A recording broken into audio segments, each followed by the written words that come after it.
ওই দিয়া কেমন হইলো বাবা? আচ্ছা একটু জানাবেন।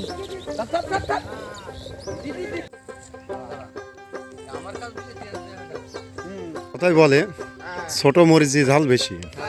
আর আসলে অতি বাস্তব কথা, এই যে গরু দুটো দেখছেন খুবই কাজের, মানে আমাদের এলাকায় কাজ বলা গরুরা অতিরিক্ত, মানে আমার ক্যামেরা ধরে রাখতে পারছি না, এত দূরত্ব গরু ছোটে, ব্যাপক ছোটে। একটু কথা বলি কাকা। নমস্কার কাকা। নমস্কার কাকা, খাওয়া দাওয়া হয়েছে কি? বাবা, এই আছে যে চাষটা তুলে খেতে চাচ্ছি। মানে এই চাষ, এই চাষ তুলে খাবে? আচ্ছা কাকা, এই জায়গায় কি লাগাবে? এখানে লাগাবে আছে কচুরমুখী। কচুরমুখী মানে কি কচু? এই আছে যে ঝুপি কচু। যা দর্শকে বোঝে ঝুপি কচু মানে কি, ওই যে গোল একটা হয়?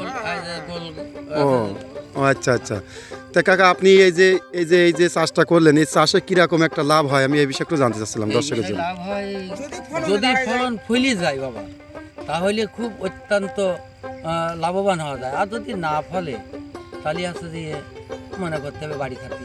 মানে সবকিছু বিষয়টা আছে কি উপর আল্লাহর পরে নাকি? উপর আল্লাহর পরে বিশ্বাস। আচ্ছা, ওইটাই আছে যে মেন কথা। ও আচ্ছা কাকা, তা আপনি চাষ করেন বাবা, একটু চাষ করা দর্শক দেখুক একটু।